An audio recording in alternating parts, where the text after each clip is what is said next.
China is ready to engage with the U.S. to resolve their months-long trade war, Vice President Wang Qishan said at a new economic forum in Singapore hosted by U.S. billionaire Michael Bloomberg.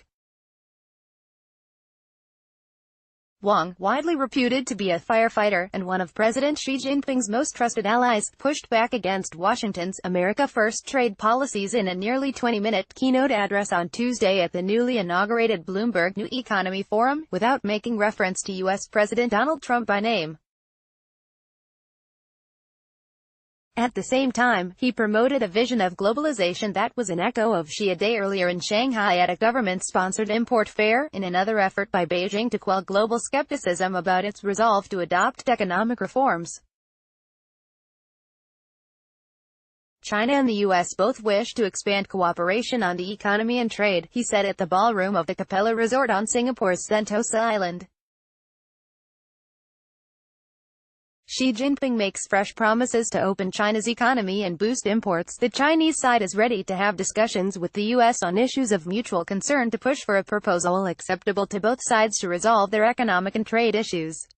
He said China and the U.S. needed to cooperate closely to resolve the problems facing the world, and that economic globalization would move forward despite twists and turns.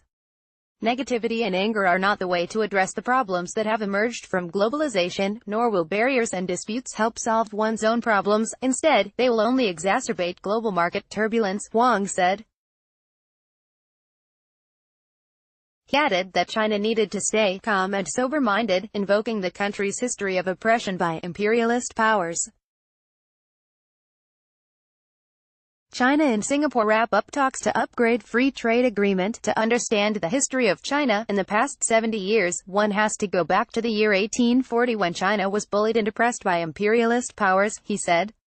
Since then, the unyielding Chinese people have been fighting to once again stand on their feet and achieve prosperity and strength. His remarks at the inaugural forum, which brought together 400 business leaders to rival the annual World Economic Forum in Davos, Switzerland, came ahead of a proposed meeting between Trump and Xi at the G20 summit in Argentina later this month. Analysts said a meeting between the two heads of state could mark a turning point in the months-long trade dispute between the world's two largest economies, relief that businesses and markets are eager to see.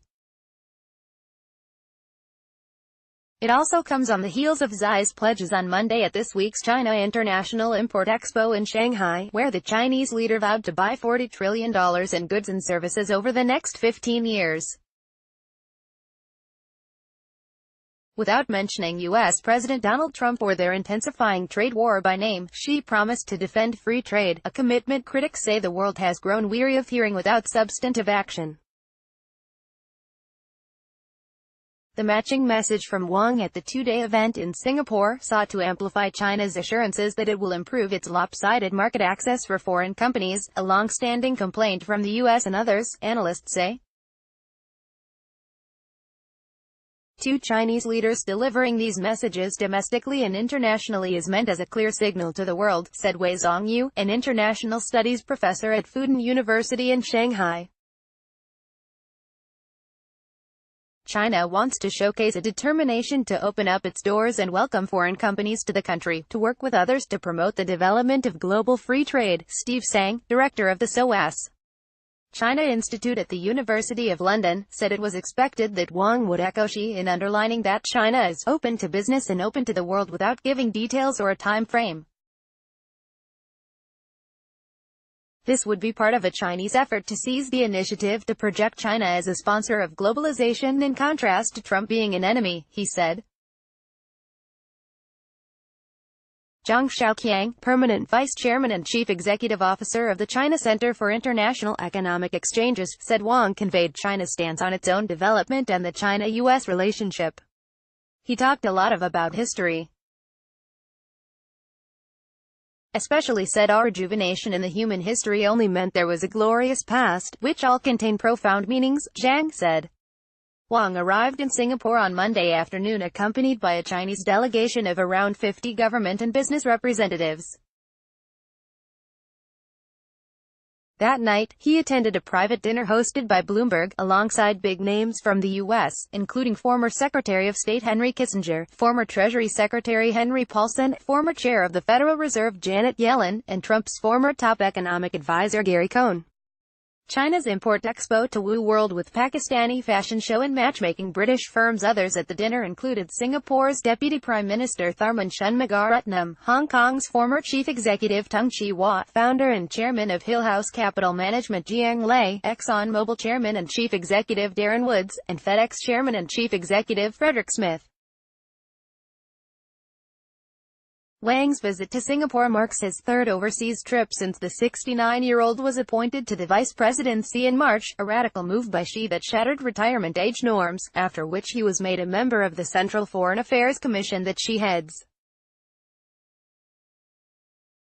It follows an October tour to the Middle East, where Wang met leaders from Israel, Palestine, Egypt and the United Arab Emirates. The New Economy Forum was originally set to take place in Beijing, but was moved to Singapore in the midst of the ongoing U.S.-China trade skirmish. Its dates also clashed with the Shanghai Import Fair, which Beijing designated one of its priority events of the year. The forum has branded itself as the next big elite gathering, one that differentiates from high-profile powwows such as Davos by aiming to focus on emerging economies in Asia. Wang's attendance as a keynote speaker was announced as late as last Wednesday.